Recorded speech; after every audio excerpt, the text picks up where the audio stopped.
Eh bien, je vous pose la question à vous. Avec quoi faites-vous rimer excellence? Et qu'est-ce que c'est l'excellence pour vous? Est-ce que c'est un mot qui est plutôt connoté positif, plutôt connoté négatif? Est-ce que c'est quelque chose qui vous élève? Est-ce que c'est quelque chose qui va vous rabaisser ou vous contracter? Après avoir réfléchi, je me suis souvenu que mon concours à l'Opéra de Paris avait été vraiment un grand moment d'excellence. J'avais été excellente. À 2 ou 3 reprises dans ma vie, j'ai été vraiment excellente sur scène, avec un public. Et alors, je me suis dit, qu'est-ce qui a fait que ce jour-là, je me suis sentie excellente? Et alors, c'est très étrange parce que c'est vraiment un état de grâce où finalement, on n'est plus dans la quête de la performance. C'est autre chose qui s'installe. C'est plutôt quelque chose qui est de l'ordre de l'accueil de la fragilité, de l'accueil de l'humilité, la vulnérabilité. C'est plutôt quelque chose qui est plus proche de l'accueil de l'imperfection plutôt que de la quête de perfection. Et je me rappelle ce fameux concours, c'est la 3e fois que je le passais. Donc c'est un concours très prestigieux, international. Il y a des gens qui viennent de tous les pays et des personnalités qui sont extrêmement fortes mentalement. On sent qu'il y a vraiment un pouvoir du mental important. Des gens qui ne se laissent pas déborder dans les émotions, dans la façon de se présenter, de dire bonjour, dans la façon de délivrer leur prestation sur scène. Et puis il y a des gens, des êtres comme moi, qui sont beaucoup plus empruntés d'émotions, parsemés de battements de cœur et puis de magie, parce que j'ai l'impression en fait que la différence avec la performance, c'est qu'il y a une forme de magie qui s'opère. C'est juste le stade juste avant d'être uniquement dans la performance. Il y a quelque chose dans la performance qui est du domaine un peu rigide, quelque chose qui est un petit peu figé, qui ne supporte pas l'imperfection, la défectuosité. L'excellence, c'est vraiment ce côté grandeur, éminence, majesté. C'est quelque chose de l'ordre de la grâce. Et c'est ce petit stade juste avant, finalement, la performance qu'est l'excellence. Et c'est quand on accepte cette dose d'humilité à l'intérieur qu'on peut être excellent. Et pas l'inverse. J'ai l'impression, mais ça m'appartient, que les fois où j'étais excellente, ça a été les fois où j'étais peut-être le plus fragile, le plus traqueuse, le plus vulnérable. Mais je l'ai transcendé, cet état. Et il est devenu grâce, et il est devenu excellence. Parce qu'il a embrassé cette part de moi qui avait peur et qui a fait que cette peur, en fait, elle va délivrer cette fragilité, cet état de grâce, cette magie, cet état vraiment où on est tout proche de l'espace sacré, de son intimité révélée. C'est quelque chose qui est vraiment mis à nu. Et c'est là qu'on est touchant, parce qu'on va aller toucher à un endroit précis où la grâce peut s'inviter. Alors, je me suis un petit peu réconciliée depuis avec ce mot d'excellence, parce que je me suis dit, cet instant d'excellence a été vraiment des moments de grâce. Je me souviens, j'arrivais à faire ce que je voulais avec ma voix. Je me souviens que je touchais le ciel. J'étais vraiment connectée au divin. Je me souviens que ce n'était même plus moi. Je ne m'appartenais plus, en fait. L'art s'était emparé de moi. Et ça m'a vraiment permis d'aller toucher du doigt cet instant suprême où on est dans l'excellence de son art. Je pense que je n'aurais pas pu faire mieux à ce moment-là. J'étais au mieux du mieux, au meilleur, à la meilleure version de ce que je pouvais donner, apporter. Pas seulement vocalement. C'était également la meilleure version de ma magie. de mon intimité, de ma douceur, de ma fragilité, de cet endroit qui peut être précieux comme un diamant en fait, et qu'on laisse apercevoir une fois ou deux dans sa vie peut-être, guère plus, j'imagine. Et donc je me suis dit, en fait la visée de l'excellence, c'est d'accepter cette part d'imprévisible, cette part d'imperfection, de vulnérabilité, d'humilité. C'est accepter vraiment cette part du vivant, c'est-à-dire que c'est l'instant présent, c'est l'élan de la vie, c'est ce qui va se passer au moment où je vais ouvrir les vannes de ma voix, les vannes de mon cœur, les vannes de ma vie, simplement, vraiment, là, dans cet instant.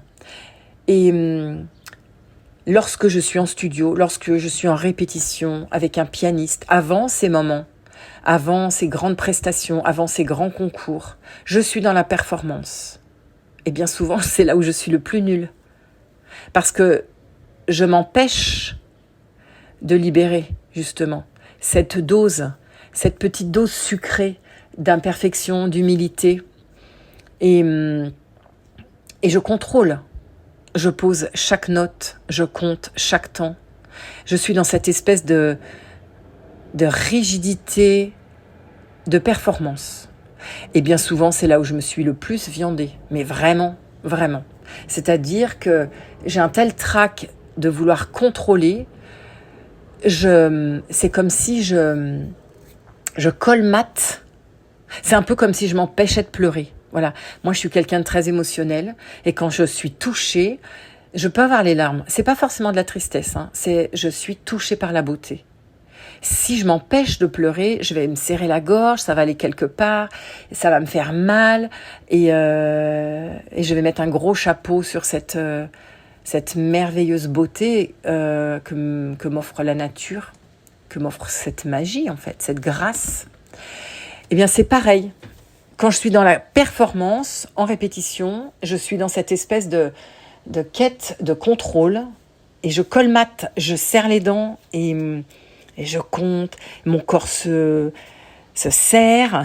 C'est très étrange quand j'en parle. D'ailleurs, j'ai une sensation de fermeture, de contraction. C'est vraiment tout l'opposé. Alors l'excellence, c'est quoi ? C'est d'accueillir que la beauté émane de l'instant vivant. La grâce est vraiment ce petit instant fragile, cet état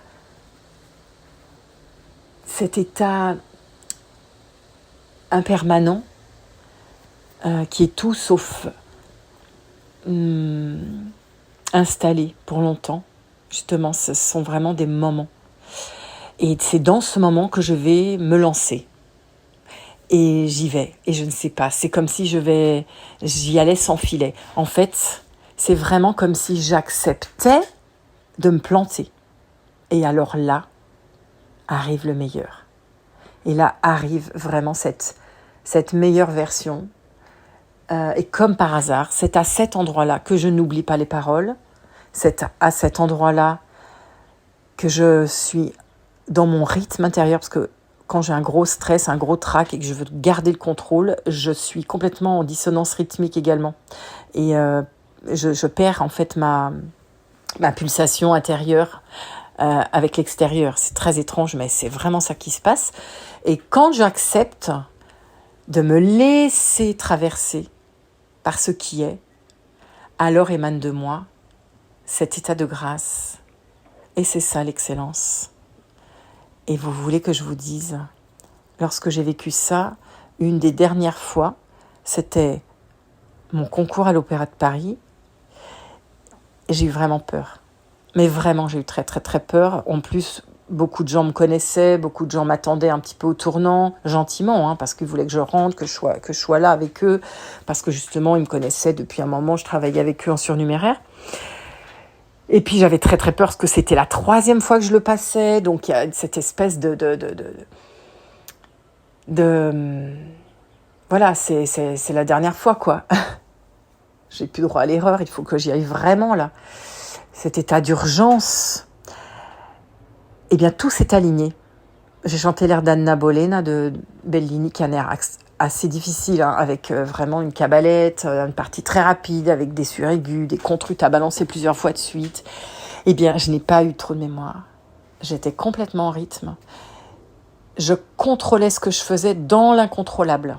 J'étais complètement en lâcher prise. D'ailleurs, ça m'a fait penser, quand je suis allée à ce grand parc d'attractions, Europa Park, avec mes filles, parce que j'adore les grandes attractions comme ça, enfin à l'époque, parce que je pense qu'aujourd'hui c'est plus tellement d'actualité, mais je pense que maintenant j'aurais le vertige.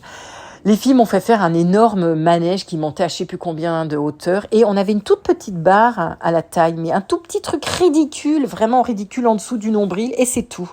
Autant vous dire que tout le buste était complètement à l'air libre, les bras, tout ça, on avait l'impression de pas du tout être attaché. Et on a commencé à monter, et arriver tout en haut, il redescend en épingle à cheveux, direct le nez contre le sol, quoi. Oh, et la première fois que je l'ai fait, je me suis accrochée à la barre, mais accrochée de toutes mes forces, donc je me rigidifiais, c'était ridicule, parce que je pouvais rien contrôler, je pouvais m'agripper à rien du tout, cette petite barre ridicule au niveau presque du pubis, quoi.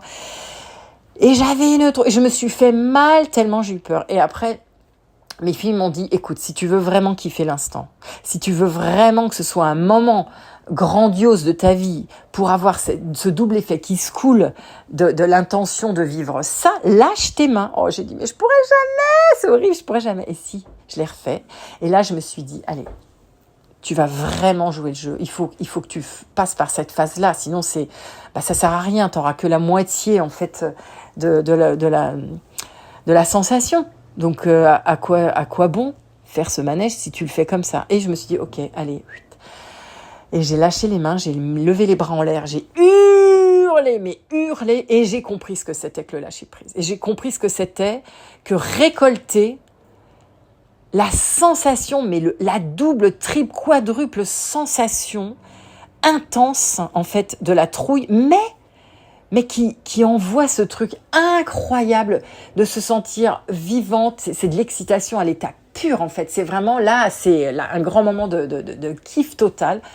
Mais j'ai vraiment eu très peur. Mais j'ai tout lâché. Et là, j'ai compris ce que c'était, en fait, de récolter vraiment ce moment incroyable de lâcher prise, de lâcher le contrôle et de recevoir cette sensation d'être vivante au-delà de tout et d'avoir cette magie de la vie, ce souffle de la vie, cette force de la vie. Bon, c'était magique. Et en fait, je me rappellerai toujours de ça parce que c'est exactement cette sensation de tout lâcher, de me dire je risque de me planter, de me vautrer, d'avoir un trou de mémoire, de perdre le rythme, etc. Mais c'est ok, j'y vais et j'ouvre. C'est un peu comme si j'ouvrais mes ailes et j'allais me laisser envoler sans savoir si j'allais vraiment voler. Ouais, c'est exactement ça. Et à ce moment-là, il y a vraiment toute la magie qui opère. Et c'est d'abord soi qui le vivons avant les autres, je crois. Voilà, mon petit essai sur l'excellence. Et finalement, j'avoue que c'est beaucoup plus doux maintenant à prononcer. Et très excitant, à l'idée de faire et de sentir ce moment d'excellence où je ne peux pas faire mieux que ce moment-là. Ah, c'est assez merveilleux. Voilà. Merci de m'avoir écouté et je vous dis à tout bientôt.